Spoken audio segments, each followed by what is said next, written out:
Broadcasting from the Ante Up studio, it's the longest running poker podcast for the everyday poker player with your host, Joe Scales.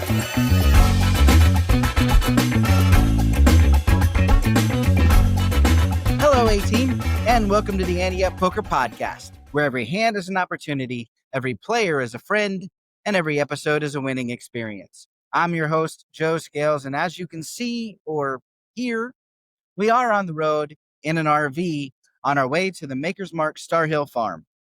I recorded with Patrick and Elliott before we left so that we didn't have to have good signal the whole time we were out, but the rest is all right here in the RV. I know we're going to have a lot to talk about with the trip, but for now, I'm going to keep this intro short and sweet because that's all I have for now. Let's get on with the show. Find out what conversations are happening around the poker table with Table Talk.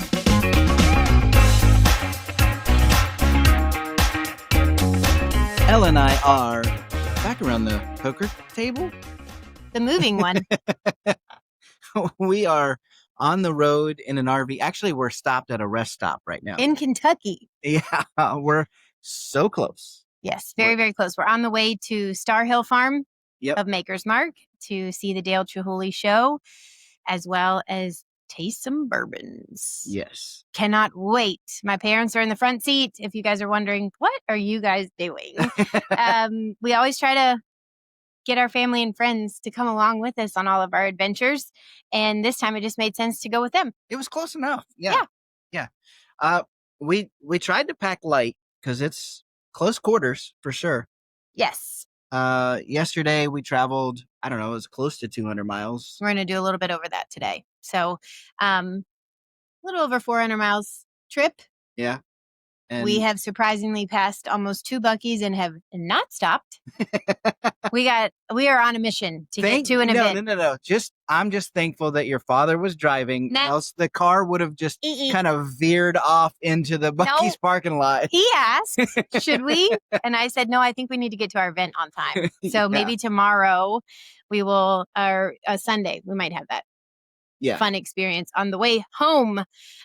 We did get out, take a short walk this morning before we hit the road, because I think that's the thing. When you're in an RV, you want to get up and move more because you can. Yeah. So anyhow, it's been fun. Yeah. But while we've been traveling, there was also some things that were happening. I read an article, because that's what you can do when you're traveling. You can, when you're not driving, you get to read a little bit. Yeah. And I saw this. Poker's been taught in some colleges, right? But I've never seen it taught in a high school before. There are poker clubs, though. That is happening locally where we are. Because, really? Yes, because I actually, my boss's daughter told me that so many people are playing poker in class that to curb that, they have now created a poker club where they can go and play and learn more instead of playing during science. That's a very smart move. Yeah, which is really cool. But now I think are they formally teaching this? It's not just a club. It is a club, but okay. But they worked with Poker Power, which we've talked about before. Fantastic. Champlain Valley Union High School in Vermont built this poker club with Poker Power to teach girls 14 to 18 years old different skills that poker can teach you, right? Yeah, starting them early. Yeah, I mean, we've talked about this numerous times, like the skills that poker can teach, especially females. Emotional, facial control. Yeah. But also just negotiation skills, I think, are super important. Huge. Yeah. You guys start this early? Yeah. I'll trade you my fire truck for the Tonka truck. And then you go back and start thinking about it. And you're like, maybe I should have got the Tonka truck and the race car. And we're playing house or making mud pies or, I mean, that's not true. That could be very stereotypical. It is very stereotypical. However, it is common, I should say, that girls are not negotiating for a lot, actually, throughout their childhood. And then they get into high school and college age where they do corporate need world too. Well, they need to get into practice of negotiating because they need to negotiate salaries. They need to negotiate the bill when they're getting their car repaired. So I think it's pretty awesome that they're starting it early. Yeah. But let me ask you, do you think it's important that the girls have their own club to do this in? Or do you think it would be good for them to mix that co-ed and kind of learn that I think initially together in that age group, it's important. I think that's fair. because there are some intimidation factors. And then I'll just say age 14 to 18, when you're trying to play poker with a boy, you might be trying to play poker with a boy for a different reason. I don't know. You know what I'm saying? I do think that you're on a even playing field and you can discuss being a female in the world, right? Or on the sports field or at work. You know what I mean? So I think that's in that age group, I can certainly understand it, but I would also like to see them host co-ed games. Yeah, I think it would be good for them to kind of get used to playing poker with guys too, because that when you go play poker in the real world, you're going to be sitting at a table with probably mostly guys at this point right now. Yes, but I also think when you're at the negotiation table, you're going to be negotiating with anyone. So that's really where the skill set comes into play. And I mean, we talked about it in the WNBA. So I just love the fact that they are allowing girls to have exposure to poker earlier. And I mean, I used to feel that there's not a lot of women in poker, and everywhere I go, I'm wrong. Right. Women are playing everywhere we go. It's true. And I'm really been happy to see Poker Power get so involved with, like you said, WNBA and high schools. I think Girl Scouts is also an organization they may have partnered with in the past as well. So I'll have to check my sources on that. But yeah, they are definitely paving the way for women in poker. Yeah.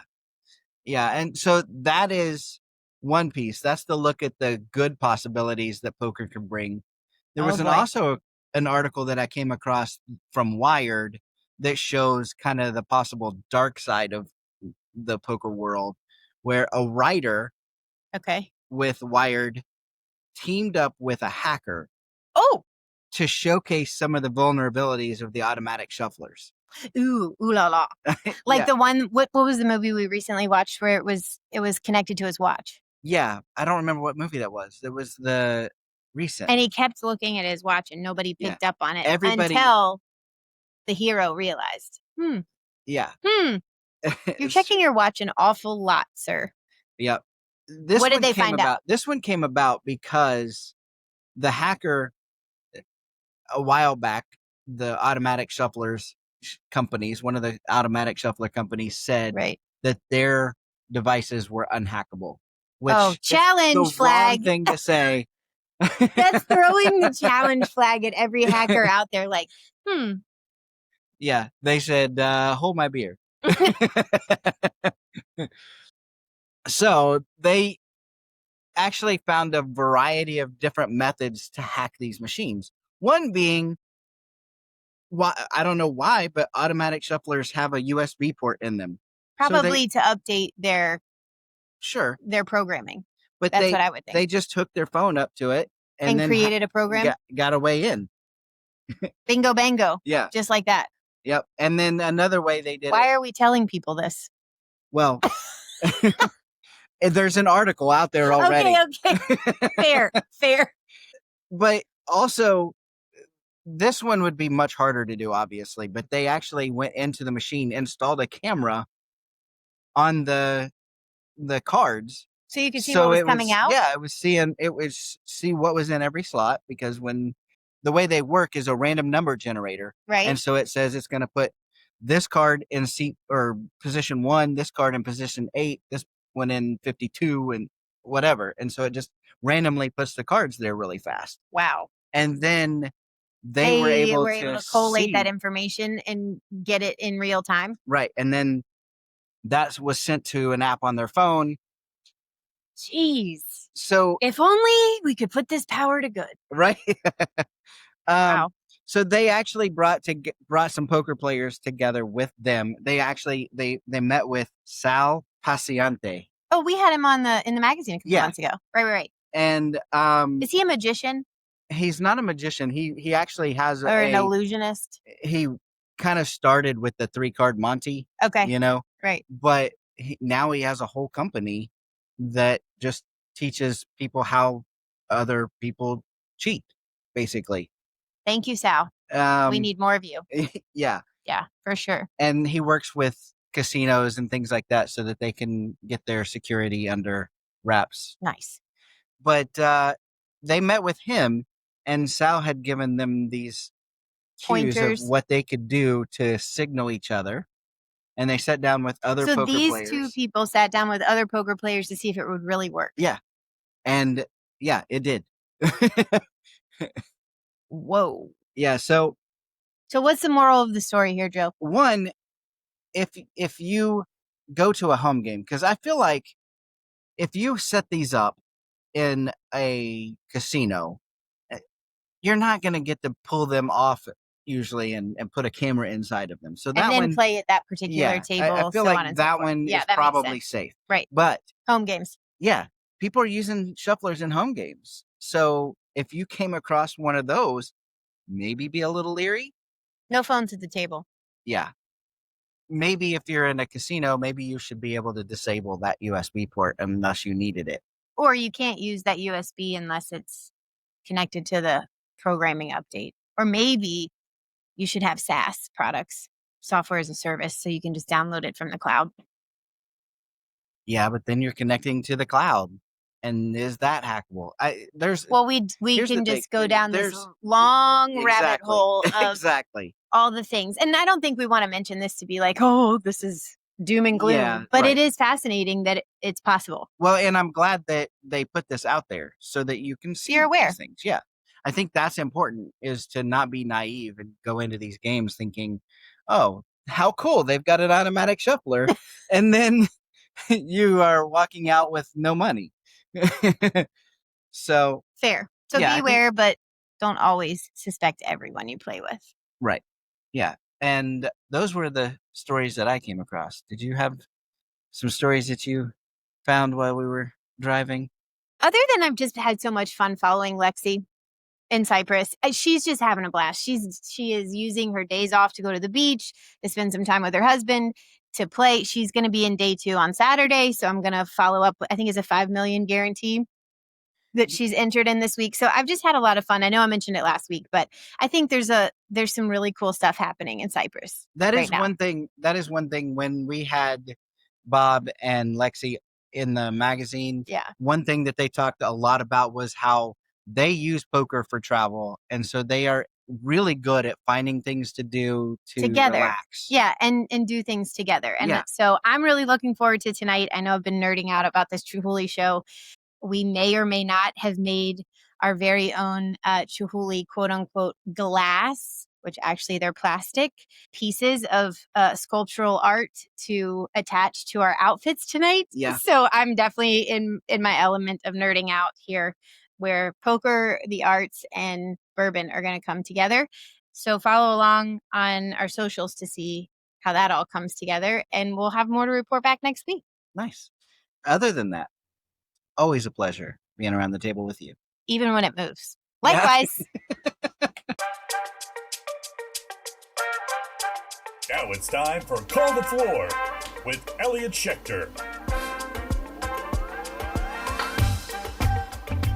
Elliott Schechter joins us each week to say how he would rule in situations that come up in your games, and he's with us again this week. Elliott, how are you? I'm doing pretty well, thanks. Things are going nicely. How you doing? Oh, I'm doing good.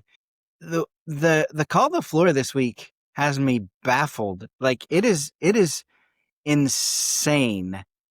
It's more of a situation, I think, but the scene that happened was something I've never seen before. I don't know how anybody gets this upset or it gets this far, but let's get into this. It's sent in by Sarah Odling, and she says, this is by far the craziest scene I have ever experienced playing poker, and I would agree.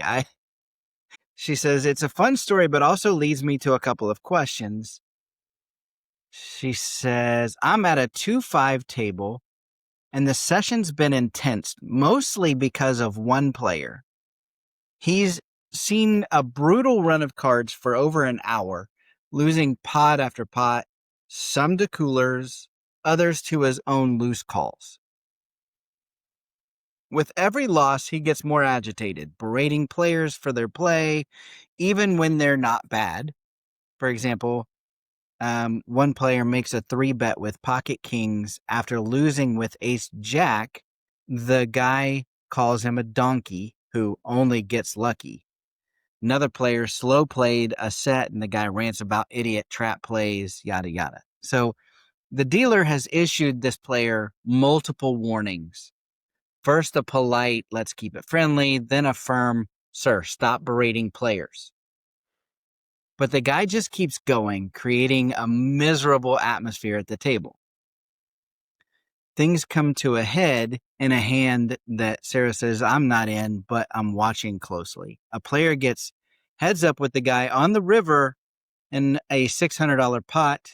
She says the board's irrelevant since the chaos overshadows the poker. The other player in the hand, she said, not the hothead, bets $250, and the guy is obviously fuming and grabs a stack of chips and throws them into the pot instead of in front of him. The dealer says, I can't tell how much that was, and the guy yells, it's a call, obviously. But the chips are mixed in with the pot, and no one can verify the amount. The dealer calls the floor. The floor listens to the situation and says, since they can't confirm the amount, if he wants to call, he must put in the full $250 again, effectively doubling the amount he can fold.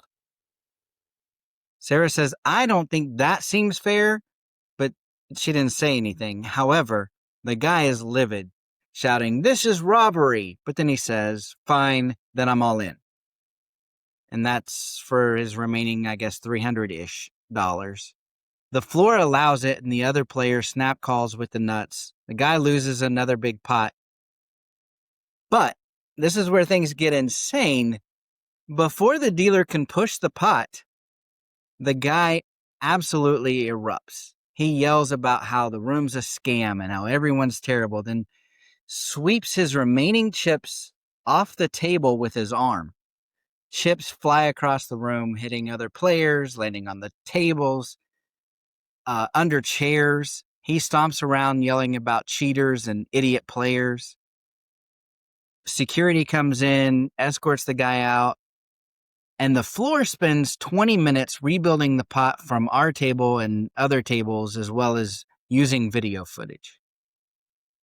And she says, honestly, I can only commend them for even getting it close to right here. Our table actually took a break while they sorted it out, and the other tables continued to play because there wasn't really many chips that went onto the other tables.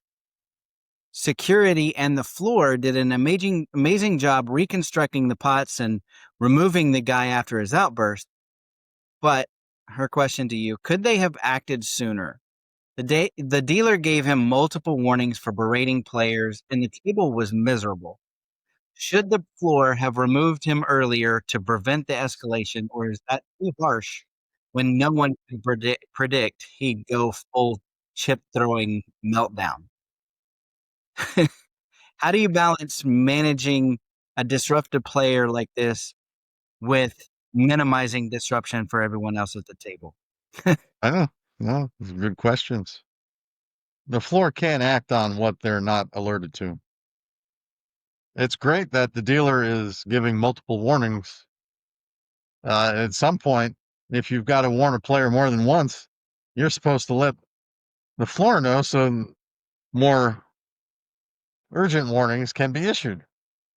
The floor was brought in entirely too late.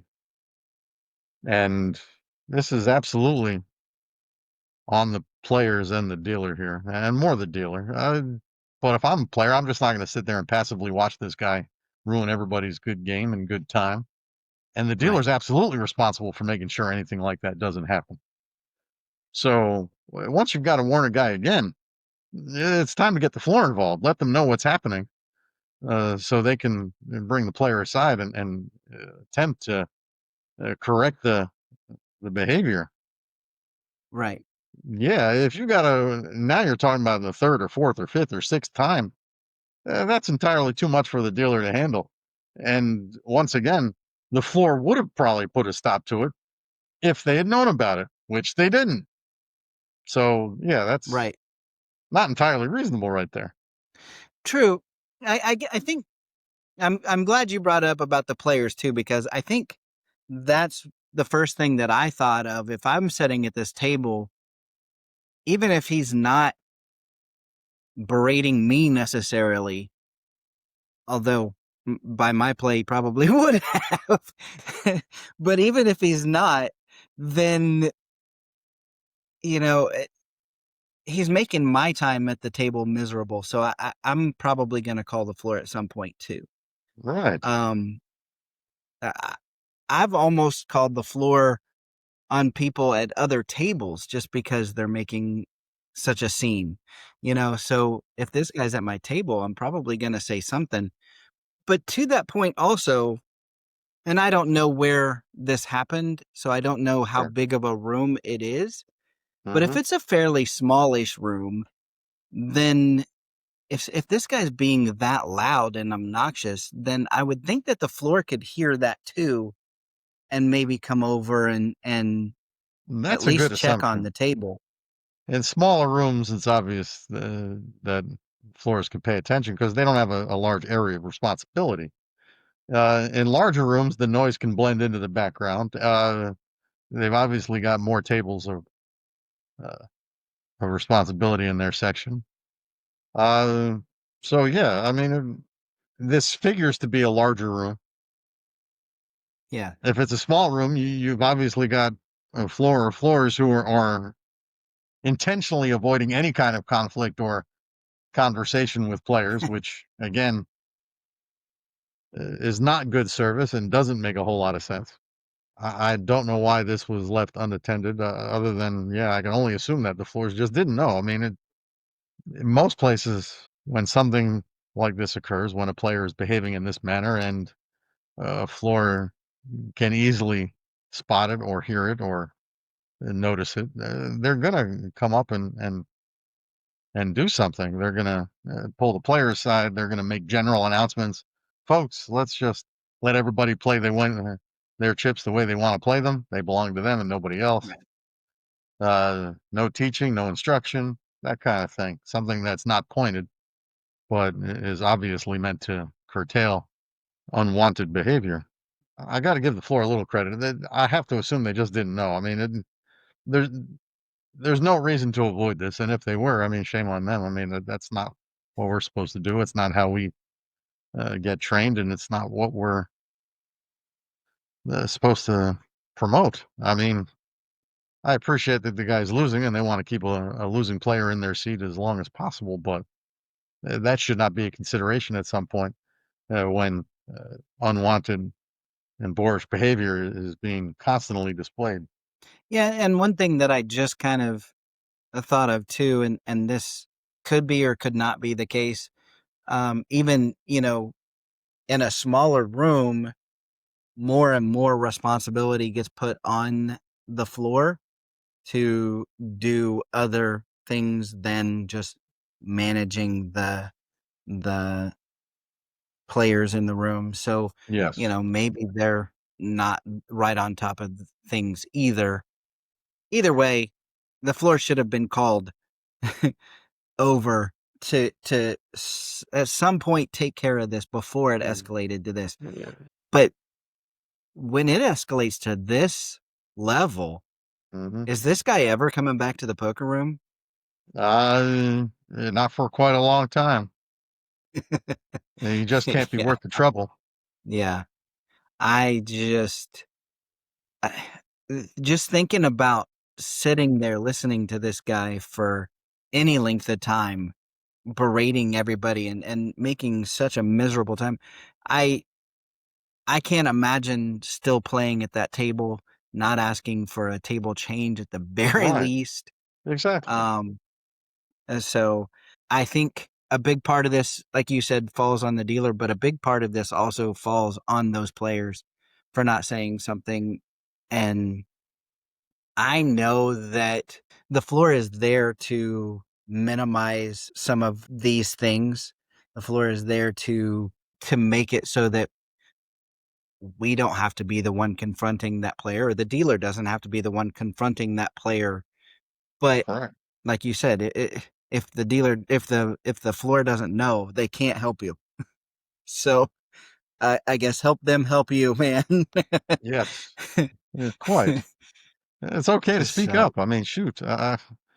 Yeah, passively sitting there and taking this makes no sense. yeah, Sarah, this is a crazy one, but I'm glad you sent it in. It's a good overarching thing to talk about.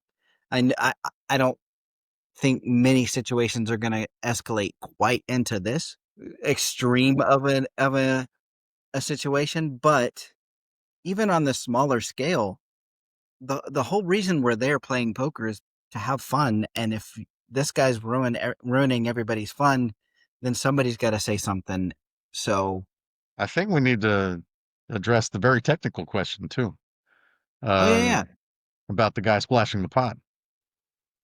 When somebody splashes the pot and you can't verify the amount, a fairly old remedy is to make him or the player place the full bet again. You can't verify what was put in the pot.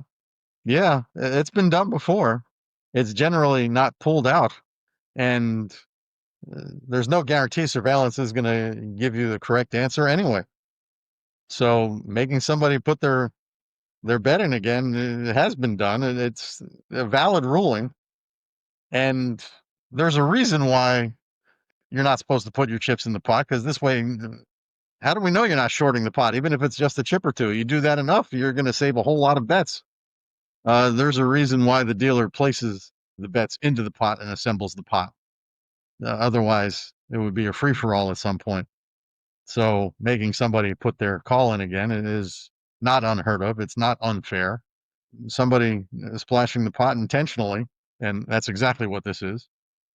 Yes, sir, I have no way to verify how much you put in. You owe this amount, period.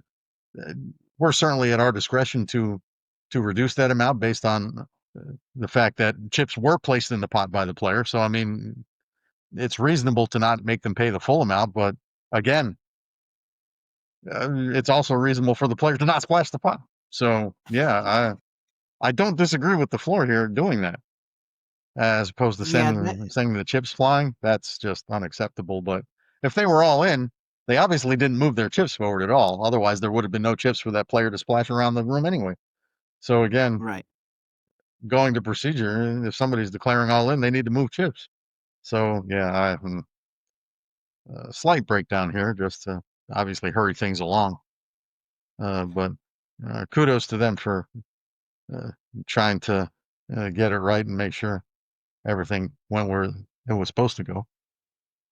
Yeah, I've seen situations where somebody had splashed the pot, but somebody next to them verified that they had counted it out ahead of time or something like that. I've never seen a situation where they had to put in a full amount again. But and that is tough. There's a difference between putting in $40 again and putting in $250 again. So with all of the other situations that he has caused up to this point, then it's hard to feel sorry for him. That does seem a little bit harsh. But at the same time, you bring that kind of stuff on yourself. If he was able to put $250 in chips in the pot with one hand, then I'm assuming they were using larger denomination chips than merely fives. So again, if they couldn't tell how much they got put in, then I'm assuming that there were other large denomination chips in the pot to the point where there was no way to tell what was his and what was the pot's. Because I'm pretty sure Shaquille O'Neal and only several other people on the planet can pick up 250 in red, like it was nothing. Right. So yeah, again, if your chips are blending in with the pot, there's not much of a way to tell other than stopping everything. And if we have to stop the game every time something happens, we're in trouble. I mean, we're going to stop it many times to sort things out. But when you splash the And that pot, it's was the other virtually intentional sabotage. We just can't right. worry about it. You either owe this amount or get out of the pot. That was the other piece that I was thinking about, is that if you go to the cameras to verify what he puts in, now everybody's waiting, and that's not fair either. So Completely unfair. yeah, that's just a tough situation. This guy has put everybody in. So Exactly. again, Sarah, I really appreciate you sending that in. It's really an interesting spot and a good conversation. So I appreciate that. And if anyone has a call the floor that they would like to know how Elliott would rule, send it to podcast@anteupmagazine.com. Elliott, I appreciate you doing this, and we'll see you next week. All right. Look forward to it. Thanks. Let's break it down with Hand of the Week. Welcome to Hand of the Week, where Patrick, our resident fish, and I dive into listener-submitted hands. Each week, we tackle everything from questionable bluffs to hero calls and the hands that make you scratch your head. Whether you're looking for strategy tips or you just want to see if you'd played it any better, we've got you covered. Patrick, how's it going? Pretty good, my friend. You want to go ahead and get it out of the way now? The end, in the middle, you're just going to shove it in my face at any point. I'm here for it. We've got a lot to cover, so we'll just throw this out there right now. What happened? You finished first one out of the Patreon game. Someone's got to be first. Pretty big game. Ricky Bobby said, if you're not first, you're last. I think he was meaning on the other end of this. Joe, here, it's funny. You and I have talked about this before. I like to play a lot of hands, which you definitely played a lot of hands. I played a lot of hands. I don't know that I sat a hand out in the first probably 7, and I didn't see too far past that. When you play a lot of hands, that's fine. Be that player, tell that story, whatever. But know when to cut your losses and stop just shrinking your stack for no reason, for, hunting for, if you're hunting for nothing, yes, then, percentages are small. Maybe don't be that player. Don't play so many hands. That could very well be. I was watching your table too, and I mean, you played a lot of hands. I'm gonna say over 80% of the hands that you. I was gonna say 75 in my head, so that's probably about right. There were a couple 7 deuces offsuits, but there weren't many. I think I was feeling a little aggressive, and it wasn't. It was playing with heart, not head. Yeah. Yeah. So you talked a big game. You definitely did not back it up. So I have less than 30 days to talk another big one. If true. nothing else, you can ask my buddies. I'm overconfident. Look, join us for the 7-card stud.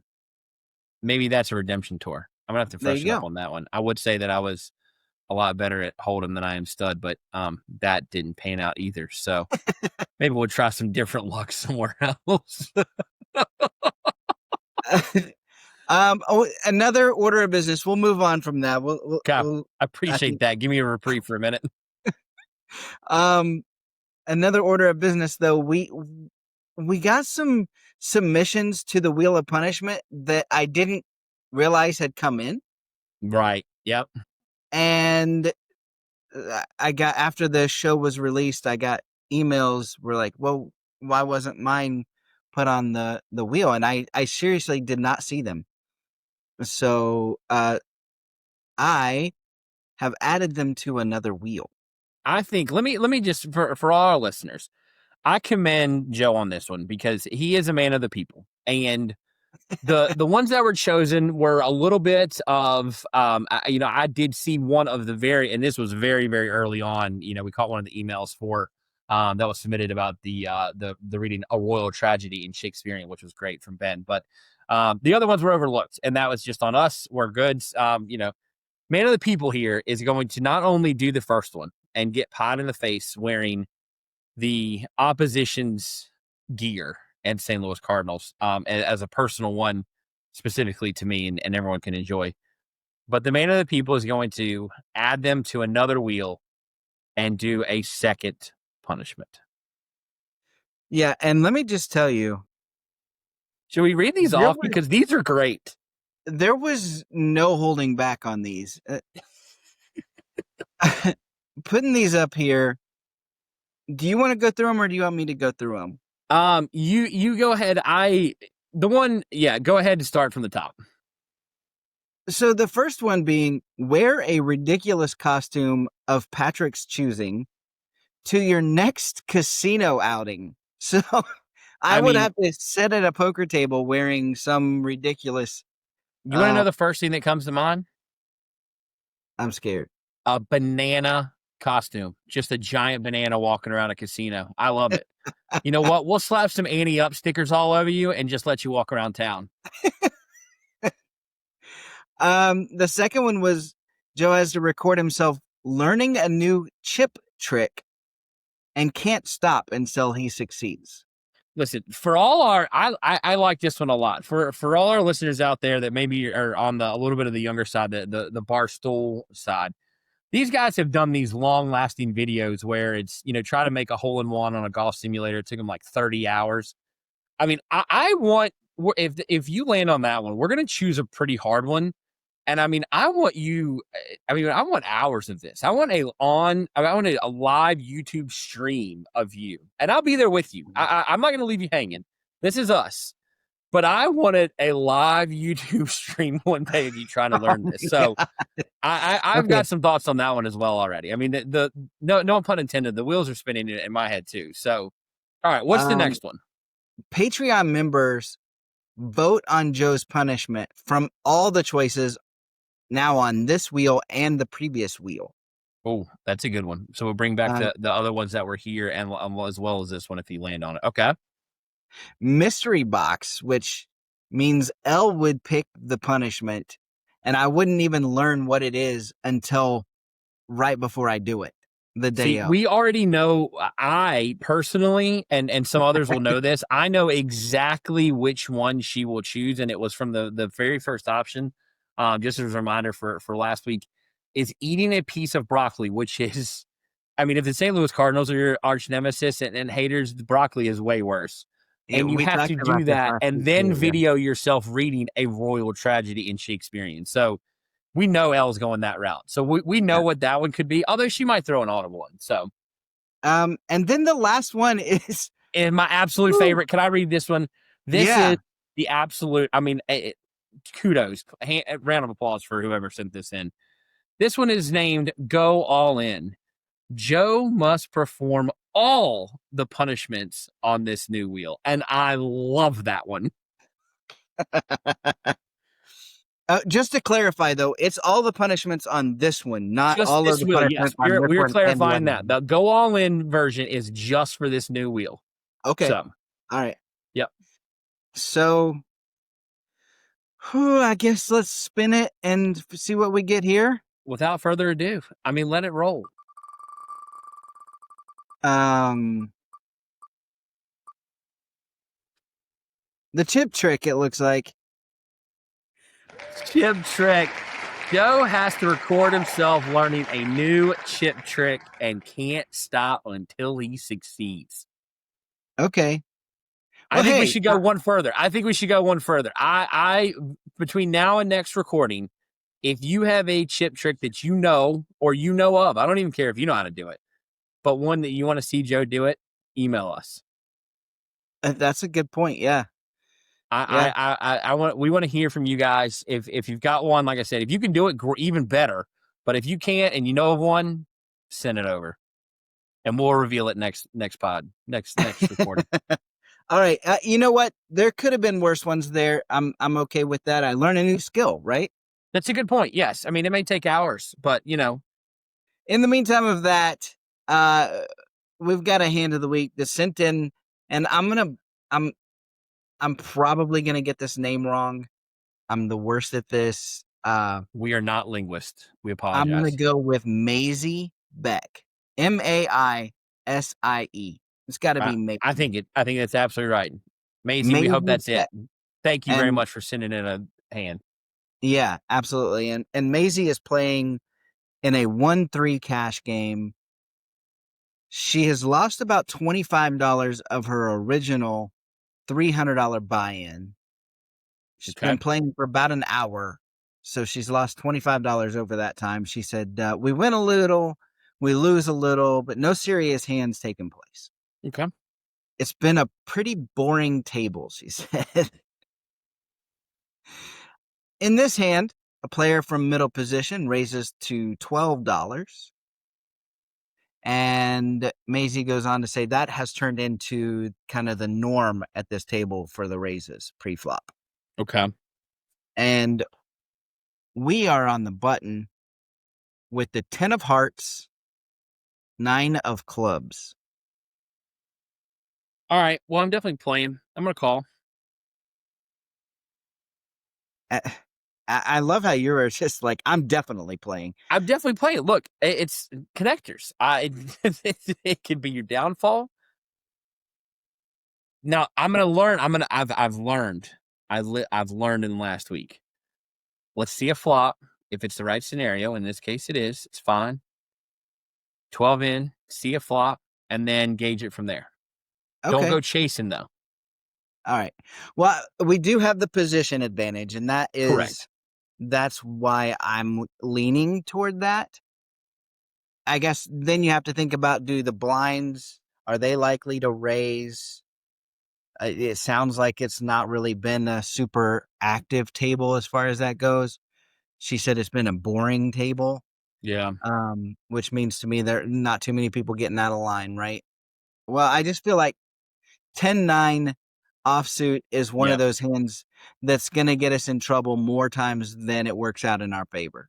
So my first inclination was to fold. Okay. But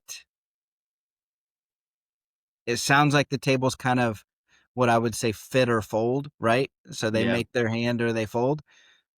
We can speculate a little bit. So I'll call. I'll join in reluctantly, pay the $12.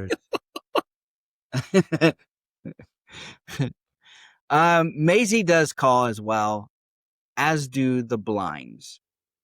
Don't love that, but may possibly expected. So we've got $48 in the pot, and the flop is the ace of diamonds, 8 of clubs, 9 of diamonds, and it checks to us. So middle pair, diamonds out there doesn't help us. Ace out there is not ideal. You think this is crazy, but I think I check. I mean, I don't think it's crazy. I can understand it. Also, the reason that we play more hands from the button is to be able to see what the action is before we act, right? Right. The action was no action. So then maybe you push the envelope here a little bit? Yeah, we can definitely bet here, I think. I don't think I want to bet big, though. I want to put in just a tiny little, like maybe $15 bet. Okay. It can win the pot now, but if someone calls, then we can kind of shut it down and hope to get the showdown for cheap, right? Yeah, I don't know. I don't mind the idea of the bet. I mean, and it's the right size wise. I think that's where I would go if I was going to. I don't think anybody's going to check raise us because of how she described this table. But if they did, then I put a small enough bet out there that I can move on, right? Yeah, I would fold as well. I think if we get raised here, then I'm good. Yeah. Maisie checks. So the pot is the same $48. And now the turn is the 7 of hearts. The blinds check, but the middle position player that originally raised pre-flop bets $40. So nearly pot. Not quite. So, couple thoughts. They checked hoping that someone else would that we would bet from the button and we didn't. So now they're annoyed and they came back in. they're sitting on, Right. A something, or either that or they're just screaming to the world that they've got, 10 jack and they just made their straight. It does put us open-ended too, though, now, It does. But I if they have literally Jack 10, started then this we're- hand by saying I would not go chasing. Exactly. Just Clearly, say we if you're know gonna what call. I would do. I'm calling. I get it. I get why you shouldn't. I literally just laid that out. I mean, middle position was checking from the bad position, hoping that we would, put some money in. We didn't. They're like, okay, I got to force the issue now. They're sitting on ace 10, ace jack, something or another. Maybe they have a little piece of the straight draw as well. I don't know, but you got to think they probably got an ace. Yeah, something. Possibly. I mean, this bet's pretty polarizing. They either are really, really strong or they're not at all, I feel like. Yeah, I think you're absolutely right. And I think, let's put it this way. I guess with that size bet, I don't foresee the blinds coming over the top. So we're going to see the fifth street for the 40. And if we don't hit it, then we fold. That's kind of where my quick thought was. Well, let me ask you this. If they're really strong, if that's what we're saying, what do they have? One of two things. They did just actually, they're sitting on 10 jack, but we already have one of the 10s. So maybe it's on the lower end. Maybe it's, 5-6, but would they have really raised for middle position with 5-6? Probably not. They could be on a diamond draw, king, queen diamonds, maybe, but, I don't know. My gut says ace, king, ace, queen. Really? Yeah. You raise from middle position with that. Pocket that's my 8, thought. pocket 8s, pocket 9s, maybe even pocket 7s. But don't you think they come in with a set after the flop? See if somebody else is going to, you're already strong, so let somebody else catch up or let them do the betting for you if they want to lead out. True. Yeah. Macy said the table was boring, so that probably means somewhat passive. So this is probably a value bet here, which makes me want to fold. Okay.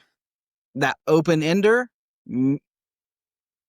makes me think maybe I could still call, but at the same time, if they have Jack 10, then is that open ender really gonna come in for us? Yeah. So I want to get out now. I can definitely understand the call, but definitely not going that route for me. Maisie does call as well, and the blinds both fold. Okay. Well, there we go. So let's see. There is now $128 in the pot, and the river is the 9 of spades. Middle position checks. So a big bet on the turn. So it's a check on the flop, a big bet on the turn, check on the river. It's kind of weird. Very weird. Are they scared of the board pairing? Sure, they've got to be. So we beat 2 pair, We beat weak aces now too. We do. Like you were saying, ace king, maybe we still beat that now. Yep. It's not a weak ace, but we beat that now too. What are you thinking? I think I'm pushing the action a little bit. Okay. How much? Probably 70, 75. No, probably higher. I'm going higher. 80. Wow. Screaming from the rooftops. Get them to go away. I don't even want to see what they have. Now, see, and I'm like, maybe if we bet quarter pot, like 30, 35, then we can still get called by worse. But if we go big, like you're saying, we probably get those worse hands to fold, and we're only getting called by better hands, and maybe even getting forced to stick our whole chip stack in. Fair. If we So bet, you're going smaller and calling a raise on top of you. I'm going smaller and then seeing what happens from What there. size that is. Okay. All right. Joe's going smaller and seeing what size it is. Yeah, because if I bet 30, 35 and they go big, then I feel like I bet small enough that I can get away from it. Because I'm still leaning in that pocket eights range. So you're thinking they have a boat. Yeah. Okay. Yeah, I definitely feel like it's a possibility. We bet small. Or it could even be sevens. That's when they did Yeah, raise too. sevens would be in that realm too, because they didn't bet until the 7 came out. Interesting. All right. What's our friend Maisie do? Maisie bets $80 as well. So she's in your hand. I like her. And the middle position player doesn't even hesitate and raises it to all in. They have us covered. Nightmare spot. Hey, this is getting close to Halloween. It's a nightmare spot. This is what gives you nightmare. I mean, at this point, you call it to see it and then reach in the pocket to buy back in. I don't. You fold it. I can fold. Yeah. The board is the ace of diamonds, 8 of clubs, 9 of diamonds, 7 of hearts, 9 of spades. I mean, we have 3 nines. Yeah. The straight is out there. All the sets made a boat now. If they have ace king, congratulations. But I mean, what else do we beat? A busted flush draw. Yeah. Bluffs like that. Yeah. It just, here's the other piece to this. We're playing 1-3, and a check raise like this is almost always a nutted hand at 1-3. Like, yeah, it's You're not, right. It's not usually a bluff. Yeah. So if we take that out, then are they getting frisky with some kind of 2 pair hands, thinking that we're beat? But even if they had ace 8, now they have ace 9. they have aces and nines, so they can't feel great about that either, right? No, Unless they, I've got to fold. you do have a lot of blinds left if you fold here. Yeah, and Maisie says I played a reverse card here. We're playing the wrong game. Uno. She says, I was actually the villain in this hand, and you were playing the hand from the standpoint of the villain, quote unquote. Maisie, just put my head in a pretzel. We're just simple guys here. If we just play poker. So all right, she was the villain in middle position. What? She was in middle position. Yeah, she was a middle position player. Well, and she probably just won. It says, they called me with trip nines. I'm curious what you think I have here, and do you think this gets max value as played in most cases? Definitely if she catches have a call, then yeah. I think it's to answer the question point blank. I think it's a full house. I think probably pocket eights. She raised pre, flopped the set, checked the trap, bet the turn for value, and check shove the river. I think checking the river probably not the best move there. If you have a boat, though, or a straight. Yeah, I mean, definitely could have the straight. Let's see, pocket sevens. Oh, Maisie there it is. pocket sevens. So she got paid off with her boat. All right, Maisie, if you're playing against me, you catch a call. If you're playing against Joe, then probably not. Yeah, I don't know. I think, you kind of said it. I think if throw this out now, throw the reverse out, we're, sitting back in her position, like she was saying, I think you seed bet that a little bit. I think that's a bold move to check shove. Yeah, I don't think the check on the river, I don't think was a great idea. I mean, I guess maybe if your read is that they can have the 9 and you think they'll bet that, or you think that they'll bet with an ace there, but I don't see how they have an ace when they're on the button and they just, I guess maybe a weak ace, but is a weak ace is probably just happy to get to showdown for cheap. Yeah. So it worked out. She got max value on this one, but I think you lose a lot of value a lot of times by just checking there. Yeah. But that's that's pretty wild to just flip the script on us like that. I like that. That took some thought and some effort. I like it. Yeah. She takes my chips. She takes your chips. I got work to do. I got some practicing to do. Don't play as many hands. I'm just going to put a sign on my forehead. Okay. Yeah. Yeah. Just for the record, I was ready to fold this numerous times. I think you were ready to fold before the flop, pre-flop. Yep. You were definitely ready to fold on the river. Yeah. Yeah. And when the flop comes out, if it doesn't check there, I don't know that I really. I mean, honestly, you could have flopped when she bet 40 into 48. Yeah. So anyway, you got max value. Be happy with that, but at the same time, maybe you lose value there in most situations, unless Patrick's at your table.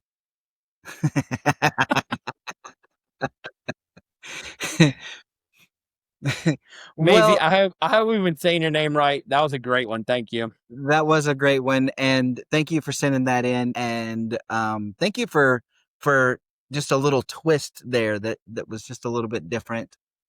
And again, if you're listening to this on the audio side, be sure to check it out on YouTube. We have the cards on the screen so you can follow along a little bit easier that way. Absolutely. And if anyone has a hand of the week that they would like to know how Patrick and I would play it, send it to podcast@anteupmagazine.com. Patrick, we'll see you next week. Sounds good. See you next week. It's time for Joe's One Outer. Elle and I touched on this in the Table Talk segment. Those undervalued skills that poker teaches us. The ones that don't just help you on the felt, they help you when you're barreling down the highway in an RV with your podcast co-host, family, and a couple of cases of water. Maybe even a GPS that just keeps saying recalculating. So this week's One Outer isn't about chips or bluffs. It's about how poker prepares you for the ultimate challenge, surviving a road trip.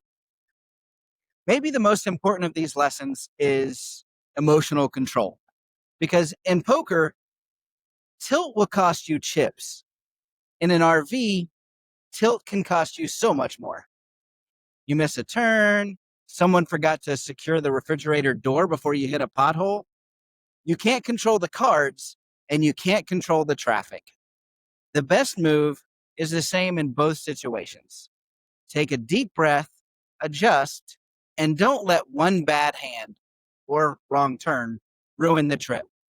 Poker also teaches us grace in losing. We all know you can play a hand perfectly and still lose. On the road, you can plan perfectly and still have setbacks.